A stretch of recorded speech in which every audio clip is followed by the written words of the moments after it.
Hello again. This is John Sherman with the Sun Sports Show. I'm your host today. I have on my left here Mr. Greg Kleven, Mr. Nick Clark, and on my far right, Mike Shaughnessy.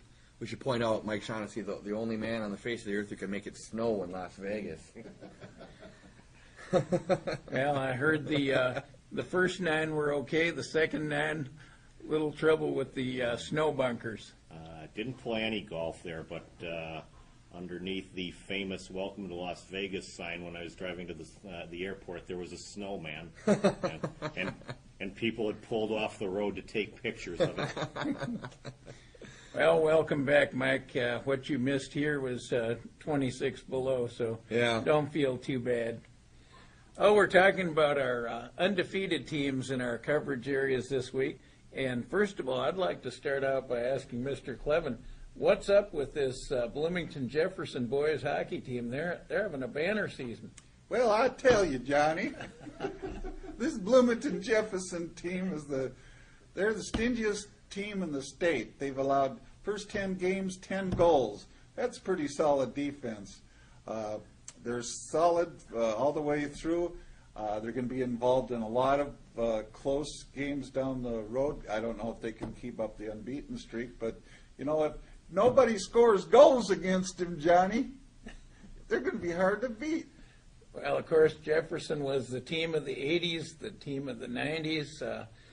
Now, how have they brought the program back? They've been good the last few years, but not probably mentioned in the breath with some of the great teams around the state. Well, you know, when Jefferson won those 3 state titles back in the early 90s and stuff, they had about 14 Division I athletes and stuff. They don't have quite that many on this team, but I tell you what, they play solid defensive team hockey, and you being from the South don't quite understand hockey like we do up north here, but if you have a goals against average of 2.0 or less, you're gonna be right up there for the championship. Who's the man between the pipes who's making that happen for the Jaguars? Well, they got a few people, but let's not. Casey O'Connor is one of their top goalies, and but you know what? When you only have to face 15 shots a game, they're out shooting people 42 to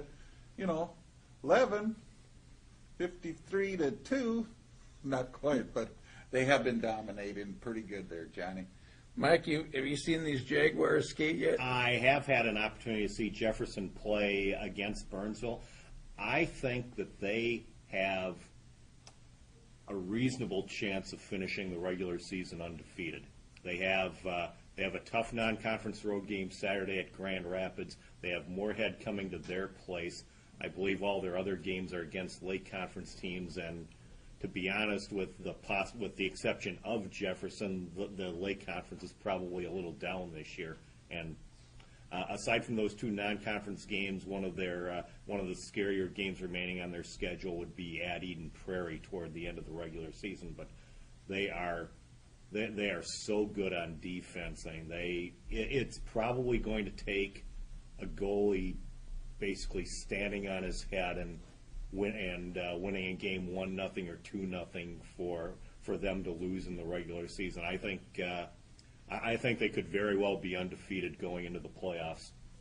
Of course, Grand Rapids is no easy place to play, and I think that you might be right that that's their best bet for a loss. Nick, have you considered that it's possible for a boys' high school hockey team these days to run the table? Is that still in our realm of possibility? You know, it's awfully difficult, just mainly due to the reason that all these top programs just stack their schedule. I mean, you see some of these teams Edina is playing.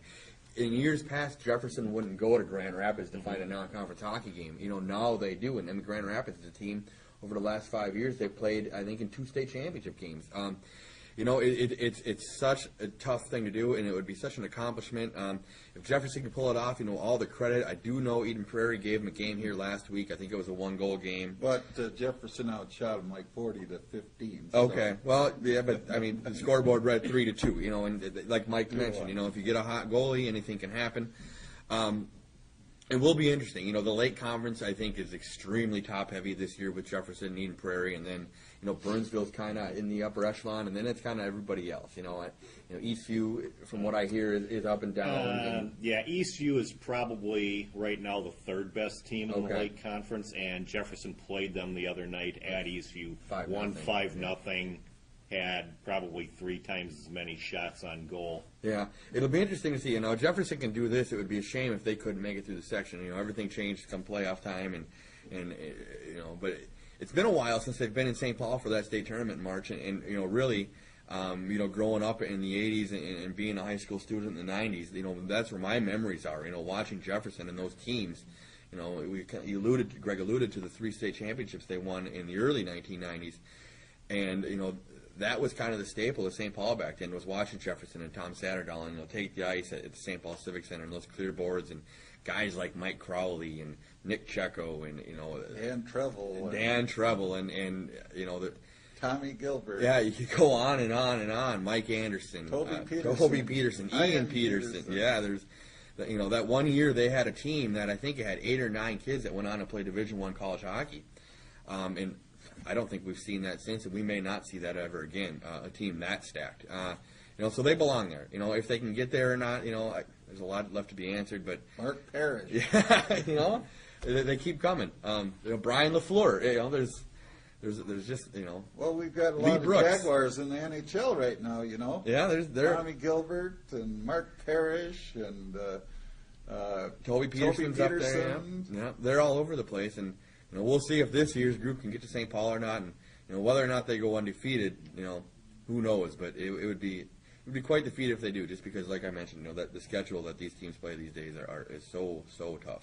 I should reiterate that I think they have a very good chance of finishing the regular season undefeated. Yeah. Once they get to the playoffs, all bets are off, because they may very well have to go through Edina to get to the state tournament. Right.